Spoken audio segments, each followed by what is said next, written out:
Please don't yell. I didn't know the storm was coming. He could have been killed. I could have been killed. But I saved both of them, and I risked my life, Roger. See, right now, my gratitude is fighting it out with the part of me that wants to strangle you for putting me in that position in the first place. Now, what the hell did you think you were going to accomplish by keeping Maggie away from that party? I was just trying to put her on ice so I could buy some time. I knew you wanted to break up with me. I just wanted to push it off a little while. You are selfish beyond belief. Roger, if you can't forgive me in your heart, just try to understand why I did what I did. Steve, you keep telling me that we're friends, how much you care about me. Well, if you really cared about my happiness, you would accept my decision and support it. Roger, it's very easy for you to say you and Maggie can live happily ever after. I was going to be alone. I kept telling you not to read permanency into what we had. But you and I are like we're cosmically bound together. I mean, can't you accept that? Don't give up, do you? Sure, we have to make a little detour right now, but I know that eventually See, I am trying to build a life with my wife and my daughter. And building that life cannot include you. Oh, but it does.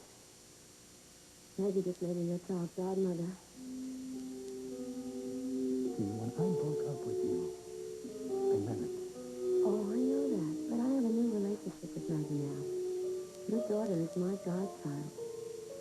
So you may be out of my apartment, but I'm not out of your life.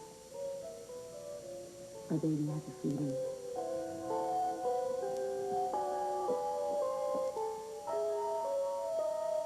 For.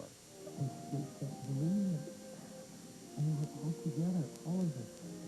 What a sweetie happy family, huh? Roger, is it just me, or is she the most beautiful thing I've ever seen?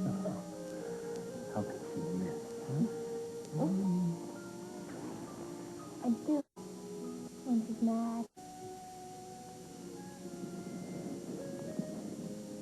It's such a hard time out there.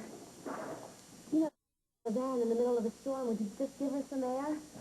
Feeling's absolutely right. Have respect for the patient, yes, and have respect for the midwife also. Roger, why don't you take the baby and then I'll feed Maggie? You know, Mommy.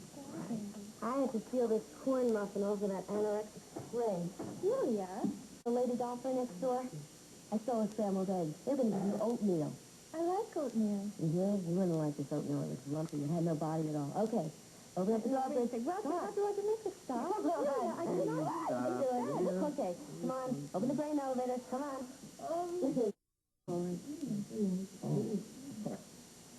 Listen, Miss Chase, would you mind if I went with you to take... Follow me. Okay. I'll see you later, sweetheart. Okay. I'm glad you took a hike. Remember what you asked me after I delivered the... You mean about the necklace? That's the salt. Salt, sure. Well, I'm going to tell Roger the truth about the necklace. But I also want you to know the truth about it. I mean, you probably think that I... Seemed so long ago. You know, this corn muffin doesn't seem so bad. It's very marmalade. Marmalade. Maggie, you made a deathbed request, okay? That I promise to keep that, okay? And a promise is a promise. No marmalade. Okay, tell him. Oh, I'm going to do that. Good. You know, I feel guilty about it. She didn't want it. Meg doesn't, you know. What I'm going to tell Roger is going to be a little bit embarrassing. So, you know, when I tell him, he's going to think that I'm lower than truth, but I'm just going to tell him the way that I want to tell him. Okay? And nothing I say will hurt you. I promise it more time. And I'm going to tell Roger the whole story. Oh, you will? I certainly hope so. What don't I know? Dee? No big secret. Julia was just about to offer us both a suggestion. Right. Wait a minute. What suggestion? Names for our baby. Right. I came up with some real good ones. Not cutesy pie ones here, like Betsy or Susie or Leslie or Cindy. Yeah, well, I guess we're going to have to call her something sometime, and I've pretty well worn out beautiful, precious, pumpkin. Something very classy, something very regal. The Queen of Hollywood. But there are two members in this family that already have that name. Do you know what she's talking about? Elizabeth. Two in the family? Huh? Yeah, Maggie's got a dad. Right. Right, and Lizzie. It would get too confusing. I have an idea. Merle. Merle Oberon. She's even more stunning than Elizabeth Taylor. Well, what about... Well, what about a family name? Was that what you were about to say, honey? I was thinking... Not Jillian. What? Jillian is a beautiful You're not going to name. name my godchild Julian. You weren't doing a space, were you? No, space isn't any good. I mean, you have a tremendous obligation when you have a name like Space. You have to go around lighting candles. All right. You're talking out of space. No, not Judith. Judith, what's wrong with Judith? Judith was my mother's name. That's what's wrong with it. All right, I got your point. But I can't think of any other female Coleridges. Well, there was Celia Coleridge.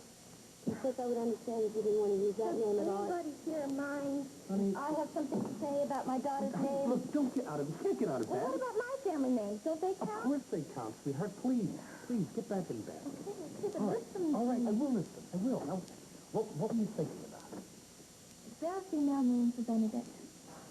Brother Ben? Funny you should mention him. Benedicta. No, that sounds like an after dinner drink. Well, why wouldn't I mention Ben? Well, no reason. It's just that I know you haven't seen him in a long time, and I didn't realize you were thinking about him. I think about him a lot. His middle name is Oliver. Now, how do you feel about Olivia? Olivia. Olivia Shelby Coleridge. It's perfect. It's gorgeous. Sounds right, doesn't it? Olivia, our little girl. No nicknames either. No, Vi or Livia. And if anybody calls her Ollie, I will kill them. I'll have everything bad is fine. I dreamed about holding you in my arms again.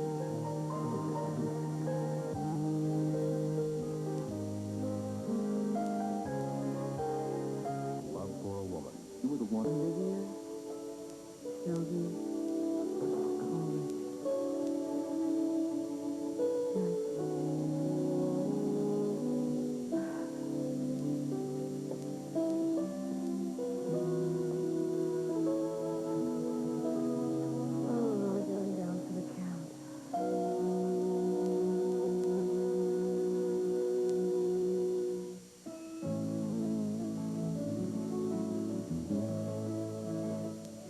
Tomorrow, Webster becomes a photographer and shoots for the stars on Webster.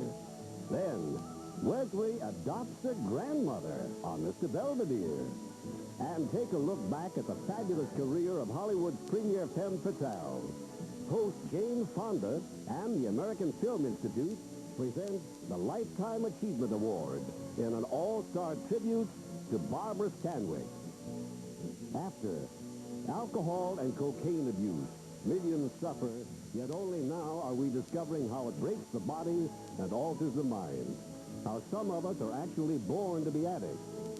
An ABC News close-up reveals the secret of addiction tomorrow. Coming up, Gwyneth learns of Clay's island rendezvous with Ava. Stay tuned for Loving next.